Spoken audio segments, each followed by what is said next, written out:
லக்னத்திற்கு 12 வீடுகளில் புதன் இருந்தால் என்ன பலன்?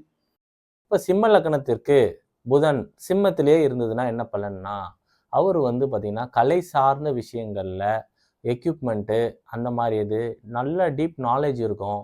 பெருமாள் அதிகமா வழிபாடு பண்றதுனால அவருக்கு நினைச்ச காரியங்கள் நல்லா நிறைவேறும். கன்னியில புதன் இருந்தா, சிம்ம லக்னத்திற்கு 2ஆம் வீடா இருக்கிறதுனால, ஹாஸ்பிட்டல் இந்த மாரி சம்பந்தமான விஷயங்கள்ல எக்யூப்மெண்ட்டு, நரம்பு சம்பந்தமான டாக்டரா இருக்கிறது, இந்த மாரியான அமைப்புகள்லாம் உண்டு. இதே துலாத்துல இருந்ததுன்னா, சிம்ம லக்னத்திற்கு அது 3ஆம் வீடுன்றதுனால, கம்யூனிகேஷன் சம்பந்தமா அடிக்கடி வெளியில போகக்கூடிய அமைப்பு, பப்ளிக் ரிலேஷன்ஷிப் ஆஃபீஸரா இருக்கிறதுக்கு உண்டான அமைப்பு, மனைவியினால இடம் விட்டு இடம் மாறக்கூடிய அமைப்பு, இந்த மாதிரியான அமைப்புகள் உண்டு. விருச்சிகத்தில் இருந்ததுன்னா சிம்ம லக்னத்திற்கு 4ஆம் வீடா இருக்கிறதுனால அவருக்கு வீடு, நிலம், வாகனம் அந்த மாதிரியான விஷயங்கள்ல கொடுக்கும். ஆனால் அது நல்லபடியாக எதிர்பார்க்குற அளவுக்கு நடக்காது.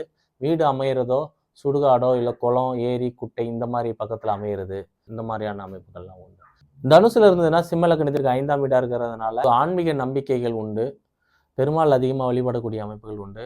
குழந்தைகள் தெய்வ குழந்தையா பிறக்கிறதுக்கு உண்டான அமைப்புகள் உண்டு. 6ஆம் வீடு மகரமா இருக்கிறதுனால அவர் இந்த உணவு சம்பந்தமான தொழில் செய்யக்கூடிய அமைப்புகள் உண்டு.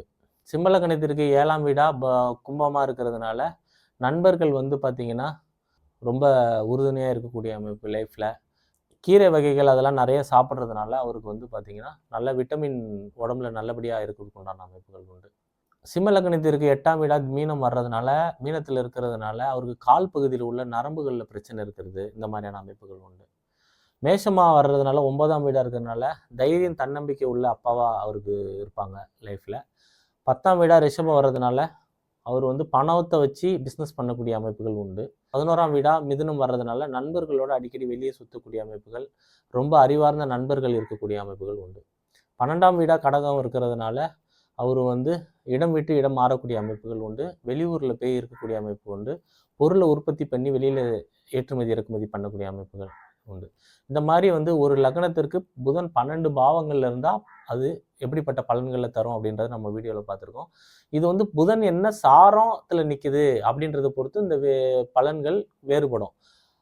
அப்படி பார்க்கும்போது நீங்கள் அவங்கவுங்க சுய ஜாதகத்தை வச்சு பார்க்கும்போது நம்ம இதோட பலனை ரொம்ப துல்லியமாக தெரிஞ்சுக்கலாம். இது ஒரு பொதுவான தான் நான் சொல்லியிருக்கிறேன். இருந்த இடத்துல மட்டும் இருக்கிறத வச்சு இது ஒரு 30 to 40% வரும். சரிங்களா? ஸோ முழுமையாக உங்களுக்கு பலன் பார்க்கணுன்னா அவங்கவுங்க ஜாதகத்தை வச்சு பலன் பார்க்குறது தான் சிறந்ததுன்னு சொல்லி வீடியோ தொடர்ச்சியாக பாருங்கள், ஷேர் பண்ணுங்கள், சப்ஸ்கிரைப் பண்ணுங்கள். நன்றி, வணக்கம்.